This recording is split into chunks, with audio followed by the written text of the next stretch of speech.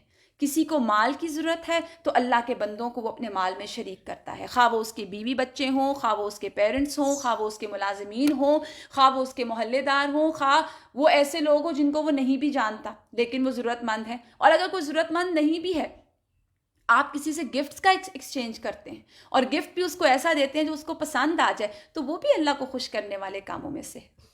پھر اس کے بعد علم ہے، کسی کو علم سکھا دیں۔ کئی جگہوں پہ کسی کو مال نہیں چاہیے ہوتا، صلاحیتیں آپ کی درکار ہوتی ہیں، آپ کی نالج درکار ہوتی ہے، تو آپ اس کی ہیلپ کر دیں۔ پھر صحت، یہ بھی اللہ کی طرف سے رزق ہے۔ آپ کے پاس صحت ہے، آپ کے پاس طاقت ہے، آپ کسی بیمار کی مدد کر دیں، اس کو سپورٹ کر دیں، اس کا کوئی کام کر دیں، تو وہ بھی وَمِمَّا رَزَقْنَاهُمْ يُنْفِقُونَ میں آ جاتا ہے۔ لیکن بیسکلی ہم اس کو صرف مال کے ساتھ باندھ دیتے ہیں نا۔ پھر اس کی طرح آپ دیکھیے عہدہ ہے، آپ کے پاس کوئی عہدہ ہے ایسا جس سے آپ لوگوں کو فائدہ پہنچا سکتے ہیں، اور آپ کسی کمزور حقدار کو اس کا حق دلا دیتے ہیں، تو یہ بھی صدقہ ہے۔ تو اللہ کے بندے اور متقین جو ہیں وہ خرچ کرنے والے ہوتے ہیں، وہ اپنی ذات سے لوگوں کو نفع پہنچاتے ہیں۔ تو اللہ نے بہت سے مقامات پر نماز اور مال خرچ کرنے کو نا اکٹھا بیان کیا۔ کیوں؟ نماز اللہ کا حق ہے اور مال خرچ کرنا بندوں کا حق ہے۔ پھر اس کے بعد وَالَّذِينَ يُؤْمِنُونَ بِمَا أُنزِلَ إِلَيْكَ وَمَا أُنزِلَ مِن قَبْلِكَ وَبِالْآخِرَةِ هُمْ يُوقِنُونَ۔ یہ وہ لوگ ہیں مومن جو ان پر نازل کیا گیا یعنی قرآن، اس پر بھی ایمان رکھتے ہیں، جو ان سے پہلے آیا یعنی جو پچھلی کتب تھی، کتب سماویہ جو اللہ سبحانہ تعالیٰ نے نازل کی، وہ ان سب پر ایمان لاتے ہیں، تصدیق کرتے ہیں، فرق نہیں کرتے۔ پھر اس کے بعد وَبِالْآخِرَةِ هُمْ يُوقِنُونَ، آخرت پر ایمان رکھتے ہیں۔ اور آخرت پر ایمان میں کیا کیا چیزیں ہیں؟ موت کے بعد جی اٹھنے پر ایمان، قیامت کے آنے پر ایمان، جنت پر ایمان، جہنم پر ایمان، حساب پر ایمان، میزان پر ایمان، پل صراط پر ایمان۔ بڑے دل کے لوگ ہوتے ہیں نا، پچھلی شریعتوں کو بھی مانتے ہیں، اپنی شریعتوں کو بھی مانتے ہیں۔ تو والذین یؤمنون بما انزل الیک وما انزل من قبلک وبالآخرۃ هم یوقنون، اور وہ آخرت پر ایمان لاتے ہیں۔ اور پھر دیکھیے ایمان بالغیب جو ہے، اور نماز کا قائم کرنا، اور اپنے مال کو یا اپنی صلاحیتوں کو ادا کرنا، اس وقت تک نہیں ہو سکتا جب تک اس کتاب پر ایمان نہ ہو جسے رسول اللہ صلی اللہ علیہ وآلہ وسلم لائے۔ تو اسی لیے سب سے پہلی آیت میں ہم نے کیا پڑھا؟ الف لام میم کے بعد ذالک الکتاب لا ریب فیہ، یہ کتاب ہے، اس میں کوئی شک نہ کرنا۔ پھر فرمایا اولئک علی ھدی من ربہم واولئک ھم المفلحون، اللہ کی طرف سے سرٹیفائڈ سکسیسفل پیپل، یہی لوگ ہدایت پر ہیں، یہی لوگ کامیاب ہیں۔ اب ذرا کرائٹیریا چیک کر رہے ہیں ہم اور آپ کہ اللہ سبحانہ تعالیٰ کون سے بندوں کو کہہ رہے ہیں کہ سکسیسفل ہیں، اور ہم کن کو سکسیسفل مانتے ہیں۔ اللہ کے نزدیک سکسیسفل کون ہے؟ جو آخرت کے لحاظ سے سکسیسفل ہے، جس نے جو طلب کیا آخرت میں اس نے وہ پا لیا۔ جس برائی سے بھاگنے والے لوگ، انہوں نے برائی سے نجات پا لی، کامیاب ہو گئے۔ ثواب کمانے والے اور جنت کے لیے محنت کرنے والے لوگ، انہوں نے اس زندگی کو پا لیا، پھر اس کی عذاب سے نجات پا لی۔ جو اللہ سبحانہ تعالیٰ انسان کو ان کے گناہوں کی سزا میں دے سکتا ہے، اللہ کے نزدیک تو وہ سکسیسفل ہے۔ جو جنت میں چلا گیا، جہنم سے بچ گیا۔ ہمارے ہاں سکسیسفل کون ہے؟ جس نے اپنا گھر بنا لیا، جس کے پاس اپنی گاڑی آ گئی، جس کے بچے بہت مہنگے اچھے اسکول میں پڑھنے لگ گئے، جس کا لائف سٹائل بہت اچھا ہو گیا، وہ بہت سکسیسفل ہے اپنی زندگی میں۔ اور بے شک قرآن کا ایک لفظ نہ جانتا ہو، عمل کا ایک لفظ نہ جانتا ہو، اللہ سے تعلق بالکل بھی نہ ہو، وہ ہمارے لیے میٹر ہی نہیں کرتا۔ پھر اس کے بعد پھر فرمایا ان الذین کفروا، اب ایک اور کیٹیگری ہے ہیومن بینگز کی، انسانوں کی، وہ لوگ جنہوں نے کفر کیا، انکار کیا، مانا نہیں اللہ کے حکم کو، اللہ کے احکامات کو، اللہ کی کتاب کو، اللہ کے دین کو، اللہ سبحانہ تعالیٰ کی ذات کو۔ ان الذین کفروا، جنہوں نے کفر کیا، اللہ سبحانہ تعالیٰ فرماتے ہیں سواء علیہم، ان کے لیے برابر ہے۔ انذرتہم، تم ان کو ڈراؤ، ام لم تنذرہم، تم ان کو نہ ڈراؤ، لا یؤمنون، وہ ایمان نہیں لائیں گے۔ اللہ کے رسول بہت پریشان ہوتے تھے، ان کا دل دکھتا تھا کہ اتنا پیارا کلام ہے، لوگ کیوں نہیں سنتے؟ آج ہمارا بھی یہ حال ہے نا، اس قدر خوبصورت کلام ہے، لیکن ہم کہتے ہیں ہمارے پاس اور بہت سے کام ہیں۔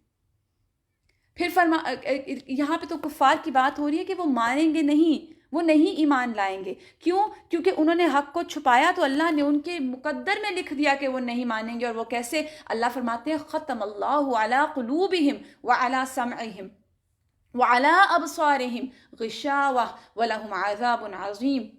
اللہ نے مہر لگا دی. مہر کسے کہتے ہیں؟ سیلڈ کرنا. آپ نے کبھی سیلڈ باٹلز دیکھی ہیں؟ ہم کبھی پانی کی باٹل خریدتے ہیں، سب سے پہلے آپ سیل چیک کرتے ہیں. سیلڈ باٹل کا فائدہ کیا ہوتا ہے؟ کوئی چیز اندر نہیں جا سکتی باہر کی، اور اندر والی چیز باہر نہیں آ سکتی. اور اللہ نہ کرے کسی کی آنکھوں پہ سیل لگ جائے، کسی کے دل سیلڈ ہوں، آنکھیں سیلڈ ہوں، کسی کے کان سیلڈ ہوں، تو اندر کیا جائے گا؟ جو اندر گند اور غبار ہے وہ اندر ہی بند رہے گا، اور مزید کی کوئی انٹری نہیں ہو سکتی، اور ایگزٹ بھی کوئی نہیں ہے پھر. تو یہ ختم اللہ جو ہے نا، یہ ان کے انکار کی سزا ہے. یاد رکھیے، کبھی بھی دین کے معاملے میں کوئی بھی عمل کرنے کی طرف بلایا جائے، کسی بھی کام کے لیے کہا جائے کہ آئیں سنیں کریں، تو فوراً انکار نہ کریں. نہیں میں نہیں کر سکتی، یہ بڑا مشکل ہے. تہجد نہیں، وہ میرے لیے بڑا مشکل ہے، میں نہیں پڑھ سکتی. اچھا فلاں کام وہ نہیں، بڑا مشکل ہے. فجر کے لیے اٹھنا بڑا مشکل ہے. صدقہ کرنا ہاں نہیں، دیکھ کے دینا چاہیے. کوئی بھی بہانہ سوچیے، کوئی چیز سوچ لیجئے جس پہ ہم انکار کرتے ہیں، اس کو انکار کرنا چھوڑ دیں. آپ نہیں کر سکتے، آپ خاموش رہیں، اللہ سے توفیق مانگیں. اصل میں ہم سب کر سکتے ہیں، ہماری طلبوں میں کمی ہے، ہم اللہ سے مانگتے نہیں ہیں. ختم اللہ علی قلوبہم، ان کی سزا، ان کے انکار کی سزا ہے کہ اللہ نے سیل ہی کر دیا. اللہ نے ان کو چنا ہی نہیں، اللہ نے چاہا ہی نہیں کہ وہ ایمان لے کر آئیں. ان کے دلوں پہ پردے پڑ گئے، ان کی آنکھوں پہ پردے پڑ گئے. وَلَهُمْ عَذَابٌ عَظِيمٌ، ان کے لیے بہت بڑا عذاب ہے، عظیم عذاب ہے. اور وجہ کیا تھی؟ شیطان کی پیروی، اپنی مرضی کا لائف سٹائل چینج نہ کرنا، اپنی مرضی کی زندگی گزارنے سے نہ ہٹنا. نہیں، میں اپنے کمفرٹ زون سے باہر نہیں آ سکتی. گناہ دلوں کے اندر گھر کر گئے، اندر تک پہنچ گئے، اور پھر وہ جگہ صاف رہی ہی نہیں. تو اسی لیے یہ ایک دوسری کیٹیگری اللہ نے بتائی کہ ایک تو وہ لوگ ہیں جو فوراً سرنڈر کرتے ہیں، ایمان لاتے ہیں، جو اللہ نے کہا کرنا شروع کر دیتے ہیں. یہ دوسری قسم کے لوگ اب ہم نے پڑھے جو فرسٹ سٹیج پہ انکار کر دیتے، نہیں ہم نے نہیں سننا، نہیں ہم نہیں کر سکتے. اس کے بعد تیسری کیٹیگری، موسٹ امپورٹنٹ کیٹیگری، اور ہمیں اب خود کو خود چیک کرنا ہے کیونکہ یہ بہت ڈرانے والی کیٹیگری اب میں آپ کو سامنے رکھنے والی ہوں. وَمِنَ النَّاسِ، اور لوگوں میں سے کوئی ایسے ہیں، مَن یقول، جو کہتے ہیں آمنا، ہم ایمان لے آئے. لیکن اللہ تعالیٰ کہتے ہیں آمنا باللہ، ایمان لائے ہم اللہ پر، وبالیوم الآخر، یوم آخرت پر. لوگ ہیں جو کہہ رہے ہیں ہم ایمان بھی لائے اللہ پر بھی اور یوم آخرت پر بھی. وما ہم بمؤمنین، اللہ ویلڈ ہی نہیں دیتے، ان ویلڈیٹی، اللہ ویلڈ ہی نہیں کر رہے ان کے ایمان کو، اللہ ایکسیپٹ ہی نہیں کر رہے ان کے ایمان کو. اللہ فرماتے ہیں وما ہم بمؤمنین، کراس لگ گیا بڑا سا، یہ ایمان لانے والے ہیں ہی نہیں. یخادعون اللہ والذین آمنوا، وہ دھوکہ دیتے ہیں اللہ کو اور ایمان والوں کو. وما یخدعون الا انفسهم وما یشعرون، حالانکہ نہیں وہ دھوکہ دے رہے مگر اپنے نفسوں کو، اور وہ اس بات کا شعور بھی نہیں رکھتے. اب یہ منافقین کا ذکر ہو رہا ہے. دیکھیے منافق کون ہوتا ہے؟ منافق وہ ہے جو اپنی اچھائیاں لوگوں کے سامنے بیان کرے اور اپنے شر کو اندر چھپا لے. لوگوں کو کہے کہ میں تو ہوں ہی بہت اچھا، میرے اندر تو کوئی برائی ہے ہی نہیں. آج ہم اپنے آپ کو دیکھیں، اب اپنے ایک سٹیپ پہ اپنے آپ کو ہم دیکھتے جائیں. ہم جب کرٹیسائز کرتے ہیں، ہم لوگوں کی طرف ہماری انگلیاں ہوتی ہیں، اور پھر وہ جو محاورہ ہے نا بہت مشہور، یا وہ جو بات ہے کہ ایک انگلی دوسرے کی طرف کریں تو چار اپنی طرف ہوتی ہیں. ہم نے اپنے آپ کو نہیں دیکھنا، ہم نے دوسروں پر ہی انگلی اٹھا کے رکھنی ہے. نفاق کے معنی یہ ہے کہ خیر کو ظاہر کرے انسان، یعنی اپنی پرسنالٹی کے گڈ ایسپیکٹس کو ظاہر کرے اور اپنے متعلق جھوٹ کو چھپا جائے، شر کو چھپا جائے. اور یہ جو نفاق ہے نا، اس کی دو قسمیں ہیں. ایک تو اعتقادی نفاق کہ جو انسان کے اعتقاد کو ہی خراب کر دیتا ہے، تو وہ تو منافق ہمیشہ کے لیے جہنمی بن جاتا ہے. ایک ہے عملی نفاق، یعنی وہ عمل میں ہے، دل میں وہ اس اسلام پہ کو مانتا ہے، ایمان رکھتا ہے، ہر چیز کو مانتا ہے، لیکن عمل نہیں کرتا. یہ عملی نفاق ہے، یہ گناہ کبیرہ ہے، اور اس کے ساتھ جو ہے وہ اللہ تعالیٰ جو چاہے معاملہ کرے. اب نفاق کا آغاز کیسے ہوا؟ یہاں پر ہم چھوٹا سا میں آپ کو اس کا ایکسپلین کروں گی اور پھر ہم آگے چلیں گے.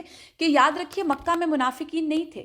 مکہ کے لوگ تو کھلے عام آپ صلی اللہ علیہ وسلم کے یہاں تکذیب کر رہے تھے، یا مان نہیں رہے تھے، یا جو ماننا چاہ رہے تھے وہ سیدھا اسلام میں داخل ہو رہے تھے. ہاں وہاں پر لوگ اپنا اسلام چھپاتے تھے کہ کفار ہمیں تنگ کریں گے. لیکن جب آپ صلی اللہ علیہ وسلم مدینہ آئے تو مدینہ میں کچھ لوگ تھے ایسے جو سردار بننے کے خواہش مند تھے، اور وہ سرداری ان کو ملنے والی بھی تھی. لیکن جب آپ صلی اللہ علیہ وآلہ وسلم مدینہ آ گئے تو کیا ہوا؟ آپ صلی اللہ علیہ وآلہ وسلم ہیڈ آف دا اسٹیٹ بن گئے. جب آپ ہیڈ آف دا اسٹیٹ بنے تو یہ چیز ان لوگوں کو بہت تکلیف دی اس چیز نے. تو انہوں نے پھر اپنے فائدوں کے لیے آ کے اسلام تو ڈکلیئر کر دیا، لیکن یہ اندر سے جڑیں کاٹنے والے لوگ تھے. تو اللہ سبحانہ تعالیٰ نے آپ دیکھیں گے کہ ہم نے کتنی آیتیں پڑھی ہیں. شروع میں شروع کی آیتیں ہم نے کچھ پڑھی مومنین کے بارے میں، اس کے بعد ہم نے 4 آیتیں مومنین کے بارے میں ہیں، 1 سے 2 آیتیں جو ہیں وہ کافرین کے بارے میں ہیں، کیونکہ یہ سب لوگ کلیئر ہیں. ان کے بارے میں بہت ڈیٹیل میں بات کی گئی کیونکہ یہ لوگ کلیئر نہیں تھے، کنفیوژنس کا شکار تھے. اور سب سے بڑی کنفیوژن اور سب سے بڑا جو یہ گناہ کر رہے تھے، اللہ نے سب سے پہلے اس کو ٹارگٹ کیا، اور وہ کیا ہے؟ وہ کہتے ہیں کہ ہم ایمان لائے، حالانکہ وہ ایمان نہیں لائے. وہ یخادعون اللہ، وہ اللہ کو دھوکہ دیتے ہیں. اللہ اکبر. والذین آمنوا، اور ایمان والوں کو بھی. اللہ کو دھوکہ دینا کیا ہے؟ وہ اللہ اور مومنوں کو چکمہ دے رہے تھے کہ وہ اپنے دلوں میں کفر چھپاتے تھے اور سامنے سے زبان سے کہتے تھے کہ ہم بھی ایمان لائے. آپ دیکھیے انتہا درجے کی کم عقلی اور اللہ کو نہ جاننا. جو انسان اللہ کی معرفت رکھتا ہو نا، اس کو نہیں پتا کیا کہ میرا رب تو سمیع ہے، سب سے زیادہ سننے والا، العلیم ہے. وہ تو دلوں میں وہ چھپی ہوئی نیتیں بھی جانتا ہے، وہ دلوں میں آنے والے وسوسے، خیالات، ہر چیز سے واقف ہے. اور جو چیز آ چکی ہے وہ اس کو بھی جانتا ہے، اور جو ابھی آئے گی میرے دل میں، جو خیال آنے والا ہے، اللہ اس کو بھی جانتا ہے. اللہ کے علم کا کیا کہنا. اب یہ لوگ چونکہ اللہ سبحانہ تعالیٰ کی معرفت ہی نہیں رکھتے تھے اور انہوں نے کوشش بھی نہیں کی جاننے کی، تو یہ اپنی طرف سے جھوٹ بولتے اور سوچتے کہ ہمارے دل کی بات ہے نا، کسی کو کیا پتہ چلے گی. تو یخادعون اللہ والذین آمنوا، یہ اللہ کو دھوکہ دیتے ہیں اور ایمان والوں کو بھی دھوکہ دیتے ہیں. یعنی بظاہر لا الہ پڑھتے تھے لیکن ان کے دلوں میں کچھ اور ہوتا، اور چاہتے تھے کہ اپنے خونوں کو، اپنے مالوں کو، اپنی جانوں کو بچا لیں. اور پھر منافقین جو تھے وہ بڑے بد اخلاق بھی تھے. یہاں پر اللہ تعالیٰ یہاں پہ یہی بات کر رہے ہیں نا کہ یخادعون اللہ والذین آمنوا وما یخدعون الا انفسهم وما یشعرون. اللہ کہتے ہیں یہ تو مجھے دھوکہ تھوڑی دے رہے ہیں. اللہ کو، جو انسان سوچے کہ میں نے اللہ کو دھوکہ دے دیا، اس سے بڑا اپنا خود بے وقوف کون ہے جو سوچے کہ میں اللہ کو دھوکہ دے سکتا ہوں. اور یہ سوچ کون سوچ سکتا ہے؟ جو اللہ کی معرفت نہیں رکھتا ہو، جو اللہ کو جانتا نہ ہو، اللہ کی صفات نہ جانتا ہو. تو وما یخدعون الا انفسهم. اور پھر حدیث میں آتا ہے کہ یہ لوگ، جیسے میں نے ابھی آپ کو بتایا کہ بظاہر لا الہ پڑھتے لیکن دلوں میں کچھ اور ہوتا. منافقین جو تھے وہ مذاق بھی اڑاتے تھے. اللہ فرماتے ہیں فی قلوبہم مرض، ان کے دلوں میں بیماری ہے. فزادہم اللہ مرضا. وہ بیماری کون سی ہے؟ کوئی جسمانی بیماری نہیں تھی، شک کا مرض تھا، کنفیوژن کی بیماری تھی، دینی بیماری تھی، روح کی بیماری تھی، دل کی بیماری تھی. تو منافقین کا یہاں پہ جو ذکر کر کے جو مرض کی بات کی گئی کہ وہ اسلام کے بارے میں مرض میں مبتلا تھے اور وہ شک کا مرض تھا، تو اللہ نے ان کا مرض اور بڑھا دیا. بہت ڈرانے والی بات ہے کہ جب ہم کنفیوژنس کا شکار ہوں اور ہم ان کنفیوژنس کو دور نہ کر رہے ہوں، وہ دین سے متعلق ہوں، تو وہ بڑھتی ہی چلی جائیں گی. پھر یہاں مراد ان کے دلوں کا شک ہے. اللہ نے ان کی نجاست، شک کی نجاست میں اور اضافہ کر دیا. اور اس یہاں پر جو کہا گیا نا فزادہم اللہ مرضا، یہ بھی سزا کے طور پر ہوا کیونکہ وہ اپنے دلوں کو صاف ہی نہیں کر رہے تھے. اللہ فرماتے ہیں وَلَهُمْ عَذَابٌ عَلِيمٌ، ان منافقوں کے لیے دردناک عذاب ہے. بِمَا كَانُوا يَكْذِبُونَ. سب سے پہلی جو صفت بتائی گئی نا منافقین کی، وہ دھوکہ دینا اللہ اور اہل ایمان کو. اور نمبر 2 یہاں پر آ رہی ہے بما کانوا یکذبون، اور یہاں تو سزا ساتھ آ رہی ہے، پیچھے سزا نہیں آ رہی. اللہ کہہ رہے ہیں کہ جانتے نہیں ہیں اس لیے ایسے کر رہے ہیں، سزا مینشن نہیں ہے. یہاں تو کہا گیا لہم عذاب علیم. آپ جانتے ہیں عذاب علیم کیا ہے؟ جو درد میں بھی بہت شدید ہو، تکلیف بھی بہت زیادہ ہو اور مسلسل ہو، جس میں بریک نہ آئے. تو وَلَهُمْ عَذَابٌ عَلِيمٌ. اور وہ کیوں ہے عذاب علیم؟ بما کانوا یکذبون، کیونکہ وہ جھوٹ بولتے تھے. یہاں منافقین کی دوسری صفت جو ہے وہ جھوٹ بولنا ہے.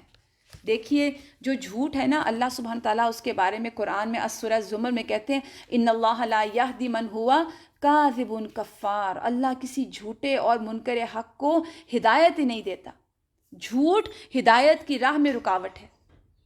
اسی طرح حدیث میں آتا ہے، رسول اللہ صلی اللہ علیہ وآلہ وسلم نے فرمایا، بے شک سچ آدمی کو نیکی کی طرف لے کے جاتا ہے، نیکی جنت کی طرف لے کے جاتی ہے۔ آدمی سچ بولتا رہتا ہے یہاں تک کہ وہ صدیق کا مرتبہ حاصل کر لیتا ہے، اور بے شک جھوٹ آدمی کو برائی کی طرف لے کر جاتا ہے، برائی جہنم کی طرف لے کے جاتی ہے۔ آدمی جھوٹ بولتا رہتا ہے یہاں تک کہ وہ اللہ کے ہاں جھوٹا لکھ لیا جاتا ہے۔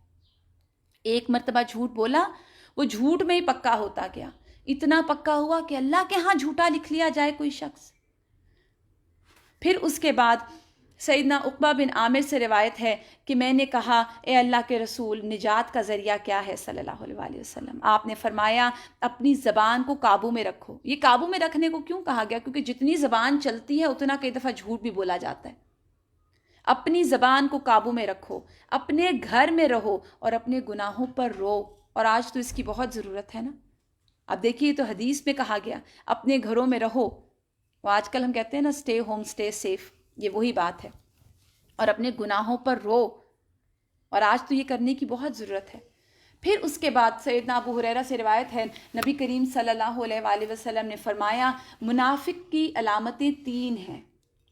اب وہ 3 علامتوں کو چیک کریں ذرا، ہم سب اپنے اندر ڈھونڈیں ان کو، میں اپنے اندر ڈھونڈوں، آپ اپنے اندر دیکھیے۔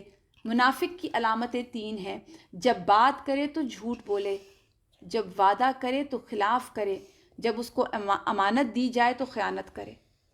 اور پھر اسی طرح سیدنا عبداللہ بن عامر سے روایت ہے، وہ کہتے ہیں کہ میری ماں نے مجھے ایک دن بلایا، دور سے بلایا، چھوٹے بچے تھے، تو رسول اللہ صلی اللہ علیہ وآلہ وسلم ہمارے گھر بیٹھے ہوئے تھے، انہوں نے کہا ادھر آؤ میں تمہیں ایک چیز دوں گی۔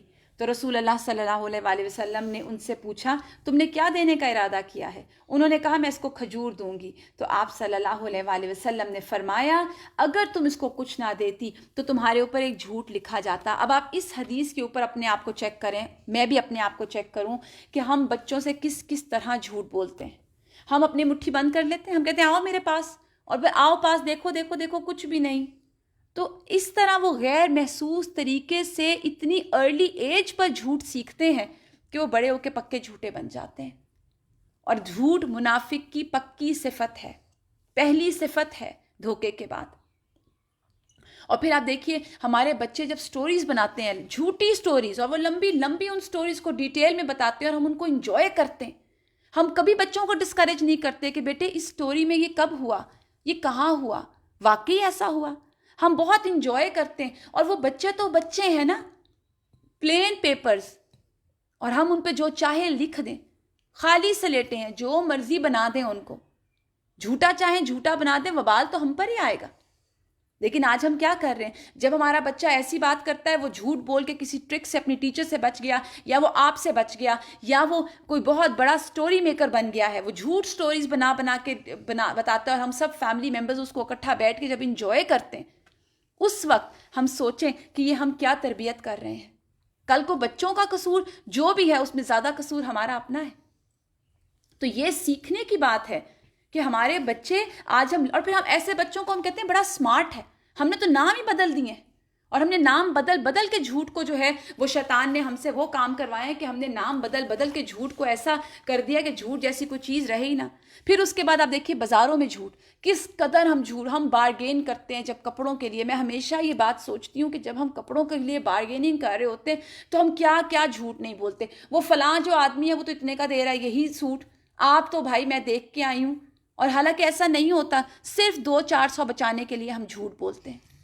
کوئی ملازم آپ اپنے گھر پہ نیا اپوائنٹ کریں، 500 روپیہ آپ نے اس کو کم دینا ہے، لیکن آپ اس سے جھوٹ بولیں گے میں پچھلے کو تو ایسے نہیں دیتی تھی تو میں تمہیں بھی نہیں دوں گی، حالانکہ پچھلی کی تنخواہ زیادہ ہوگی۔ جھوٹ بول کے وہ 500 بچا کے آپ کیا کر لیں گے؟ اپنا ایمان تو چلا گیا نا۔ منافقین، مومنین سے ہٹ کے منافقین کی کیٹیگری میں آ کے ہم کھڑے ہو جائیں۔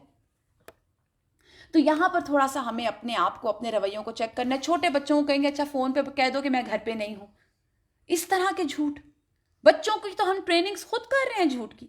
پھر اس کے بعد حدیث میں آتا ہے، ابو ہریرہ رضی اللہ تعالیٰ عنہ سے روایت ہے کہ رسول اللہ صلی اللہ علیہ وآلہ وسلم نے فرمایا کہ آدمی کے جھوٹا ہونے کے لیے اتنا ہی کافی ہے کہ وہ ہر سنی سنائی بات کو آگے بیان کر دے، آگے اس کو ملٹی پلائی کر دے۔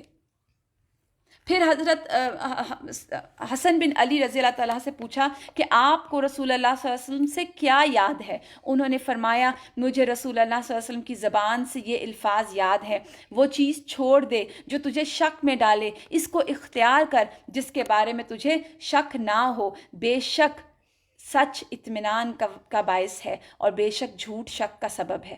آپ جب جھوٹ بولتے ہیں تو تسلی میں تو رہ نہیں سکتے۔ پھر ایک اور حدیث میں آتا ہے رسول اللہ صلی اللہ علیہ وسلم نے فرمایا ہلاکت ہے اس شخص کے لیے جو لوگوں کو ہنسانے کے لیے جھوٹ بولے، اس کے لیے ہلاکت ہے، اس کے لیے ہلاکت ہے۔ 3 مرتبہ آپ نے یہ بات کہی۔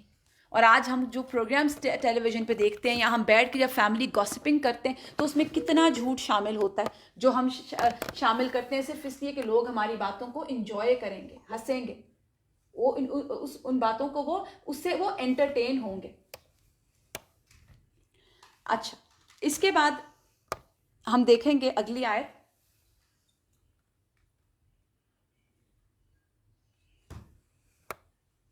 جی، تو یہاں پہ کہا گیا وَلَهُمْ عَذَابٌ عَلِيمٌ، عذاب علیم کی وجہ بتائی گئی کیونکہ وہ جھوٹ بولتے ہیں۔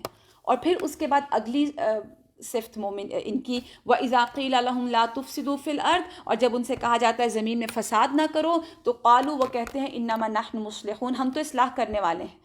لا تفسدوا فی الارض کیا ہے؟ زمین میں فساد کرنا۔ فساد کب ہوتا ہے؟ جب انسان اللہ کی بات نہیں مانے، اللہ کے احکامات کا انکار کرے، کفر کرے، معصیت والے عمل جو ہیں وہ فساد ہیں۔ تو جب ان سے کہا جاتا ہے کہ زمین میں فساد نہ کرو تو مراد یہ ہے کہ اللہ کی نافرمانی نہ کرو، کیونکہ جب ایک شخص اللہ کی نافرمانی کرے گا دوسرا دیکھے گا وہ اور شیر ہوگا، وہ بھی کرے گا، اور ایسے پورا گروپ بن جاتا ہے، کیونکہ ان کی جو فساد تھا وہ اللہ کی نافرمانی پر مبنی تھا۔ تو جو شخص زمین میں اللہ کی نافرمانی کرے یا کسی کو نافرمانی کا حکم دے اپنے ساتھ ملائے تو وہ اچھا شخص نہیں ہے۔ جیسے حدیث میں ایک اور چیز آتی ہے نا کہ منافق کی نشانی یہ ہے کہ وہ برے اخلاق کا مالک ہوتا ہے، زبان سے تصدیق کرتا ہے مگر دل سے انکار کرتا ہے۔ ابو ہریرہ کی حدیث ہے منافق کی 2 باتیں اکٹھی نہیں ہو سکتی منافق میں، حسن اخلاق اور دین کی سمجھ۔ یہ 2 باتیں منافق کے اندر کبھی نہیں ملیں گی آپ کو، اچھا اخلاق اور دین کی سمجھ۔ تو منافقین کے فساد کی قسمیں کیا تھیں؟ وہ فرائض کو ضائع کرتے تھے، نمازوں کے لیے لیٹ آتے، گھسٹتے ہوئے آتے، مشکل سے اٹھتے تھے، اور دین کے بارے میں شک کرتے تھے، اور اس شک سے دوسروں کے بھی دلوں میں کنفیوژنز ڈالتے تھے، خود کنفرم تصدیق نہیں کرتے تھے، خود دین کے اوپر حقانیت پر ایمان نہیں لاتے تھے، دوسروں کو بھی منع کرتے تھے۔ پھر اس کے بعد مومنوں کو شرمندہ کرتے تھے، ان کو تانے دیتے تھے، تکذیب کرتے تھے، کبھی آنکھیں اٹھا کے، کبھی زبانوں سے اپنی، اور پھر اس کے بعد کافروں کے ساتھ تعاون کرتے تھے۔ اس سے کیا ہوتا تھا؟ مومنین کو ڈیگریڈ کرتے تھے، ان کو مجلسوں میں اہمیت نہیں دیتے تھے، ان کو باتوں باتوں میں تانے دیتے تھے۔ تو ان کو جب کہا جاتا تھا کہ ایسے مت کرو، وہ کہتے تھے ہم نے کوئی غلط بات کی ہے، انما نحن مصلحون، ہم اصلاح کر رہے ہیں۔ آج ہمارا بھی حال ایسا نہیں ہے، ہم نے کسی کی اصلاح کرنی ہو تو ہم اس کو تانا دے کر لوگوں کے درمیان 2-4 باتیں سناتے ہیں، پھر اپنے دل کو ٹھنڈا کرتے ہیں، اور پھر ہمیں لگتا ہے ہم نے بہت اچھا کام کیا۔ ہم نے اس کی اصلاح نہیں کی، ہم نے اس کو مزید بگاڑ دیا۔ پھر ہم کہتے ہیں لوگ ہماری بات نہیں سنتے، ہمارے اپنے بچے ہماری بات نہیں سنتے۔ الا سن لو انہم هم المفسدون، اللہ کہتے ہیں کنفرمڈ فسادی ہیں، ولیکن لا یشعرون، لیکن شعور ہی نہیں رکھتے۔ آپ سوچئے ان کا حال کیا ہے کہ یہ اس قدر بری حالت میں ہیں اور ان کو پتہ ہی نہیں کہ یہ ان کا حال کیا ہو رہا ہے۔ وہ شعور ہی نہیں رکھتے کہ وہ غلط کر رہے ہیں، اللہ کی نافرمانی کرنے کے بعد ان کو شعور ہی نہیں کہ انہوں نے کتنا غلط کام کر دیا۔ پھر آگے وَإِذَا قِيلَ لَهُمْ آمِنُوا، جب ان سے کہا جاتا ہے ایمان لاؤ، کیسا ایمان؟ كَمَا آمَنَ النَّاسِ، جیسے لوگ ایمان لائے، مراد یہ ہے صحابہ اکرام۔ قَالُوا أَنُؤْمِنُ كَمَا آمَنَ السُّفَهَاءُ، ہم بے وقوفوں جیسا ایمان لے کر آئیں۔ اللہ اکبر! سچے مومن، قربانی کرنے والے مومن، مہاجرین، انصار، جو دین اسلام پر ایمان لائے، اپنے گھر چھوڑے، قربانیاں کی، اپنے بچے، اپنی مائیں، اپنے گھر، اپنا مال، ہر چیز جنہوں نے قربان کیا، جب کہتے تھے کہ ان جیسا ایمان لاؤ تو وہ ان کو بے وقوف لگتے تھے۔ صحابہ کرام ان کو نعوذ باللہ بے وقوف لگتے تھے، اور وہ کیوں بیوقوف لگتے تھے؟ کیونکہ صحابہ کرام نے صرف اپنی ذات کو کبھی نہیں دیکھا، انہوں نے اللہ کی ذات کے پیچھے دیوانہ وار رسول اللہ صلی اللہ علیہ وسلم کی پیروی کی، اللہ کی ذات کو چاہنے کے لیے، اللہ کے چہرے کو چاہنے کے لیے، اللہ کے دیدار کے لیے محنتیں کی انہوں نے، اور یہ محنت کرنے والے ان کو بیوقوف لگتے تھے۔ کیونکہ منافق جو ہوتا ہے وہ بظاہر ایمان کا اظہار کرتا ہے نا، تو اس کا معاملہ مومنوں سے چھپا رہتا ہے، مومن کو نہیں پتا کہ اس کے ساتھ منافق کھڑا ہے یا ایمان والا کھڑا ہے۔ تو یہاں پر یہی بات ہے کہ ان کو جو صحابہ کرام تھے وہ اس لیے بیوقوف لگتے تھے کیونکہ وہ قربانی کر رہے تھے، وہ قربانی کی سطح پہ دین لے رہے تھے۔ اور آج بھی ہمارا حال یہی ہے، اگر ہمارا کوئی بچہ دنیا کی بہترین یونیورسٹی میں پڑھنے کے لیے جانے کے بجائے دین کو پڑھنا پسند کرے تو ہم پہلا جملہ کیا کہتے ہیں؟ اس سے کیا ملے گا؟ ہم الحمدللہ بہت سے لوگ انکریج بھی کرتے ہیں، میں یہ نہیں کہہ رہی، لیکن ڈسکریجمنٹ بھی آتی ہے بچوں کو۔ ہم پوچھتے ہیں یہ کیوں کیا؟ تم بیوقوف ہو؟ یہ تو بہت ہی نارمل جملہ ہے کہ تم بیوقوف ہو۔ الا انہم هم السفہاء ولکن لا یعلمون، اللہ تعالیٰ کہتے ہیں یہ بیوقوف ہیں، سن لو یہ بیوقوف ہیں لیکن یہ جانتے ہی نہیں۔ آپ دیکھیں کہ یہ منافقین کا حال اللہ تعالیٰ بار بار کہہ رہے ہیں سب کچھ ان کے اندر موجود ہے، برائیاں جو جہنم میں لے جانے کے لیے کافی ہیں، لیکن ان کو پتہ ہی نہیں۔ اور پھر یہ کیا کرتے ہیں؟ وَإِذَا لَقُوا الَّذِينَ آمَنُوا قَالُوا آمَنَّا وَإِذَا خَلَوْا إِلَىٰ شَيَاطِينِهِمْ قَالُوا إِنَّا مَعَكُمْ إِنَّمَا نَحْنُ مُسْتَهْزِئُونَ۔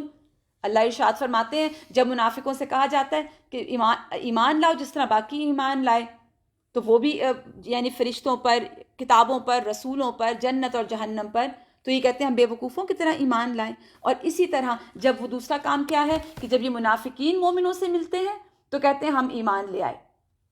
پھر جب یہ مومنوں کو دھوکہ دے لینے کے بعد وہاں سے نکلتے ہیں ایمان اور دوستی کا اظہار کرنے کے بعد، اور کہ اس لیے کہ یہ ہمیں مال غنیمت میں شریک کریں گے، ہمیں ان سے فائدہ ہو جائے گا، کیونکہ اب یہاں پہ ریاست بن چکی ہے مدینہ کی اور مومنین ہیں یہاں پر، تو ہم ان کو خوش رکھیں تاکہ ہمیں فائدے ملیں۔ اس کے بعد جب یہ اپنے شیاطین یعنی اپنے گینگ میں ہوتے ہیں نا، تو اپنے گینگ والوں کو کہتے ہیں ہم تو تمہارے ساتھ ہیں۔ اور یہاں مراد ہے بڑے بڑے علماء یہود، مشرک، منافقوں کے سردار اپنے گینگ میں جا کے کہتے تھے ہم تو آپ کے ساتھ ہیں، وہاں تو ہم خبر لینے گئے تھے، وہ تو ہم ان کا مذاق اڑا رہے تھے، وہ دیکھو باتیں کیا کیا کرتے ہیں۔ آپ نے کبھی ایسے لوگ نہیں دیکھے؟ کبھی آپ کو اتفاق نہیں ہوا دین کی محفلوں میں آئیں، بیٹھیں اور بعد میں ہنسیں دین پر عمل کرنے والوں پر؟ اللہ فرماتے ہیں اللہ یستہزئ بہم استغفر اللہ، اللہ ان سے مذاق کرتا ہے۔ اور مذاق کیا ہو رہا ہے ان کے ساتھ؟ وَيَمُدُّهُمْ فِي طُغْيَانِهِمْ، ان کی سرکشی میں، ان کی نافرمانی میں، ان کی ان حرکات میں ان کو ڈھیل دی جا رہی ہے۔ اور ڈھیل کیسے مل رہی ہے؟ ان کو زندگی مل رہی ہے، ان کو مہلت مل رہی ہے۔ اور اس مہلت میں کیوں مل رہی ہے؟ تاکہ وہ اور یہ گناہ سمیٹیں اور بوجھ اٹھائیں، تاکہ عذاب علیم کا مزہ چکھیں بعد میں۔ طغیانہم یعمہون، اپنی سرکشی میں، یعنی ان منافقوں سے اللہ ہنسی کرتا ہے، ان کی سرکشی میں ان کو ڈھیل دیتا ہے، وہ اس میں بھٹکتے رہتے ہیں۔ پھر اس کے بعد فرمایا اولئک الذین اشتروا الضلالۃ بالہدی، یہ وہ لوگ ہیں جنہوں نے دلالت، گمراہی خرید لی، ایکسچینج کر لی ہدایت کے بدلے، ہدایت بیچ دی اور گمراہی لے لی، گھٹیا چیز لے لی اور جو بہترین اور کامیاب کرنے والی چیز تھی اس کو چھوڑ دیا۔ اللہ فرماتے ہیں فما ربحت تجارتہم وما کانوا مہتدین، ان کو کوئی فائدہ نہیں دے گی، ان کی یہ کمائی ان کو کوئی فائدہ نہیں دے گی۔ منافقین نے ہدایت چھوڑ کے گمراہی لے لی، ہدایت کے بدلے پر گمراہی خرید لی، تو ان میں کوئی فرق نہیں، جبکہ ان میں کچھ لوگ تو ایسے تھے جنہیں ایمان حاصل ہو گیا تھا مگر ایمان لانے کے بعد پلٹ گئے۔ تو یہاں پر جو بات ہے ڈرانے والی وہ یہ کہ انسان کی عقل پر ایسے پردے پڑ جائیں، انسان کی مت ایسے ماری جائے کہ انسان نیکی کو چھوڑ کر بدی خرید لے، ہدایت کو چھوڑ کر گمراہی خرید لے۔ فما ربحت تجارتہم، ان کو کوئی فائدہ نہیں ہوگا، وما کانوا مہتدین، اور نہ ہی یہ ہدایت پانے والے ہیں۔ اب آگے دو قسم کی مثالیں دی گئی اور ان مثالوں کے ساتھ منافقین کی بات سمجھائی گئی۔ وَإِذَا، اور یہ مثال کیا ہے؟ مَثَلُهُمْ كَمَثَلِ الَّذِي اسْتَوْقَدَ نَارًا، ان لوگوں کی مثال اس شخص کی سی ہے جس نے آگ جلائی، یعنی ایسی مثال جیسے ایک شخص نے آگ روشن کی، جب اس آگ نے پورے ماحول کو روشن کر دیا تو اللہ نے ان کا نور بصارت سلب کر لیا اور انہیں اس حال میں چھوڑ دیا کہ اندھیروں میں، تاریکیوں میں انہیں کچھ نظر نہیں آتا۔ کیا مطلب ہے اس کا؟ یعنی ان کی مثال منافقین کی ایسی ہے جیسے ایک شخص نے آگ روشن کی، اور آگ سے مراد کیا ہے؟ اسلام کا نور پھیلایا، قرآن کا نزول ہوا، قرآن آیا، رسول اللہ صلی اللہ علیہ وآلہ وسلم وہ شخص ہیں جن پر قرآن کا نزول ہوا، اور پھر ساری چیزیں نظر آنے لگ گئیں، اندھیرے اور روشنی الگ الگ ہو گئی، دین اسلام کے نور میں اچھائی اور برائی واضح ہو گئی۔ تو جب ماحول روشن ہو گیا تو کیا ہوا؟ ان کی روشنی چلی گئی۔ کیوں؟ کیونکہ ان کو دنیا کی زندگی اور دنیا کی خواہشوں نے اندھا کیا ہوا تھا۔ روشنی ہے، روشنی از دیر، لیکن ان کو کچھ نظر نہیں آ رہا۔ سورج نکلا ہوا ہے مگر ان کو فائدہ نہیں آ رہا۔ قرآن کا نور ہے، اپنی غلطیاں اس میں نظر آنے لگتی ہیں انسان کو، مگر جو لوگ صرف زبان کے دعوے کرتے ہیں نا اور حماقت میں مبتلا رہتے ہیں، جو حق کے مطابق اپنے آپ کو نہیں بدلتے بلکہ وہ کہتے ہیں حق ہماری مرضی کے مطابق بدلے، جس کو ان ادر ورڈز ہم کہتے ہیں نا خود کو نہیں بدلتے، قرآن کو بدل دیتے ہیں۔ وہ چاہتے ہیں قرآن ہماری مرضی کا ہو جائے، ہم قرآن کی مرضی پہ اور اللہ کی مرضی پہ نہ چلیں، تو ایسے لوگوں کا نور لے لیا جاتا ہے۔ تو یہ مثال بہت سیکھنے کی ہے کہ یہ وہ لوگ ہیں جنہوں نے ہدایت کے بدلے گمراہی کیسے خریدی، کہ جب ایک شخص نے آگ روشن کی اور اس روشن آگ نے سارے ماحول کو روشن کیا تو یہ اندھے ہو گئے، ان کو نظر نہیں آیا اور تاریکیوں میں رہ گئے۔ پھر اگلی مثال، یہ اللہ سبحانہ تعالیٰ فرماتے ہیں یہ بہرے ہیں، گونگے ہیں، اندھے ہیں، سمن، بکمن، عمیون، یہ ساری چیزیں کیا ہیں؟ کان، آنکھ اور منہ، یہ ہماری کمیونیکیشن کے ذرائع ہیں نا۔ اللہ سبحانہ تعالیٰ کہتے ہیں کہ بہرے، گونگے اور اندھے ہو گئے، فہم لا یرجعون، کہ اب یہ نہیں پلٹیں گے۔ کان ہے، سنائی نہیں دیتا، آنکھ ہے، دکھائی نہیں دیتا اس سے، دل ہے، سوچتے کچھ نہیں۔ یعنی یہ تمام ذرائع جو ہیں اللہ نے کمی نہیں کی تھی، اللہ نے ان کو ایک ایک چیز عطا کی، مگر انہوں نے کیا کیا؟ انہوں نے اس سے فائدہ نہیں اٹھایا۔ حدیث میں آتا ہے 4 خصلتیں ایسی ہیں جس میں وہ پکا اور خالص منافق ہے، اور جس میں ان میں سے کوئی ایک ہو تو اس میں نفاق کی خصلت موجود ہے، حتیٰ کہ وہ اس کو چھوڑ دے۔ نمبر 1، جب اس کے پاس امانت رکھی جائے تو خیانت کرے، بات کرے تو جھوٹ بولے، وعدہ کرے تو خلاف کرے، جھگڑا کرے تو حق اور ناحق کا لحاظ نہ کرے، فسق اور فجور پہ اتر آئے۔ پھر اسی طرح دلوں کی اقسام بھی، ابھی میں نے آپ کو بتایا نا کہ سمن، بکمن، عمیون ہیں، گنگے، بہرے، اندھے۔ اللہ نے دل بھی دے دیا، آنکھیں بھی دے دی، کان بھی دے دیے، سارے ذرائع موجود ہیں، مگر وہ آواز ہے کہ وہ کانوں سے ٹکرا کے پلٹ جاتی ہے، وہ آنکھیں ہیں کہ وہ آنکھیں دیکھ کے دل پہ اثر نہیں لیتی، وہ دل ہے کہ وہ سن کے بدلتے نہیں۔ حیوانوں والی زندگی ہے نا، حیوانوں کے پاس بھی کان ہیں، آنکھیں ہیں، دل ہے، لیکن وہ سمجھتے نہیں۔ پھر دل 4 قسم کے ہوتے ہیں۔ نمبر 1، بری خصلتوں سے، یعنی صاف دل جس میں چراغ کی طرح ایمان کا نور ہوتا ہے، وہ دل جس پر مضبوطی کے ساتھ غلاف بندھا ہو۔ پھر ایک دوسرا دل ہوتا ہے جس پہ مضبوطی کے ساتھ غلاف بندھا ہو، جس کے اندر کچھ نہ جائے، وہ جیسے کافرین کہتے تھے۔ تیسرا وہ جو الٹا دل ہو، اور چوتھا وہ جو دل 2 رخا ہو۔ صاف اور شفاف دل مومن کا ہے، اس کا چراغ اس کا نور ہے۔ غلاف میں لپٹا ہوا دل سے مراد کافر کا دل ہے، الٹے دل سے مراد منافق کا دل ہے جو جاننے بوجھنے کے باوجود انکار کرتا ہے، 2 رخا بندہ۔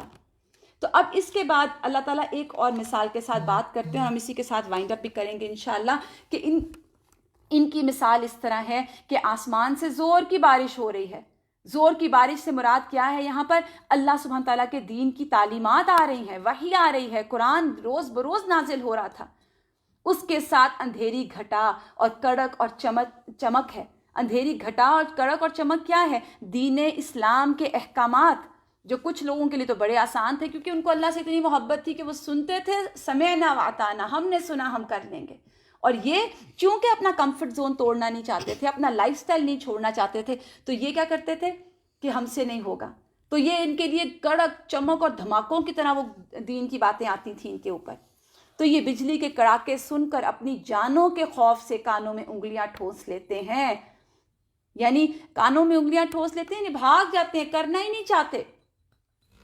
ان منکرین حق کو اللہ ہر طرف سے گھیرے ہوئے ہے۔ اللہ سبحانہ تعالیٰ کہتے ہیں واللہ محیط بالکافرین، اللہ ان کو گھیرے ہوئے ہے، اللہ ان کو گھیرے ہوئے ہے۔ یعنی یہ اللہ سے بچ کے کہیں جا نہیں سکتے، نہیں مانتے نہ مانیں، نہیں عمل کرنا چاہتے نہ عمل کریں، نہیں اپنے کمفرٹ زون کو، اپنے لائف سٹائل کو بدلنا چاہتے نہ بدلیں، لیکن پھر کل کیا ہوگا؟ الٹیمیٹلی اللہ سبحانہ تعالیٰ کی ذات ہوگی اور وہیں جواب دینا ہوگا، اللہ کے آگے پیش ہونا ہوگا، اور پھر وہاں اللہ پوچھے گا کہ میں نے اپنی کتاب دی تھی، میں نے دین دیا تھا، تم نے اس کے ساتھ کیا کیا؟ ہم سب کو بہت زیادہ اس کے اوپر سوچنے کی اور اس کے ساتھ محنت کرنے کی ضرورت ہے کہ اس قرآن اور اس دین کے ساتھ ہمارا معاملہ کیا ہے؟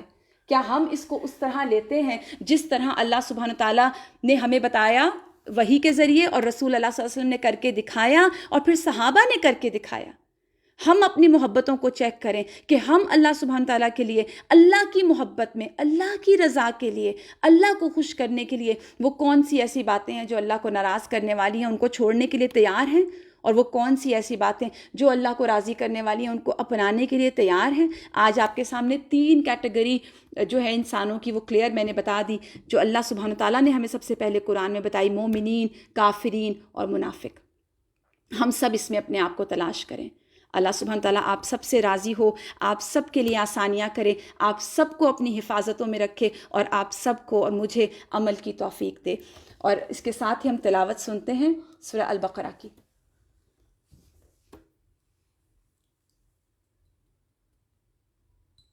الله الرحمن الرحيم. إذا لقوا الذين آمنوا قالوا آمنا وإذا خلوا إلى شياطينهم قالوا إنا معكم إنما نحن مستهزئون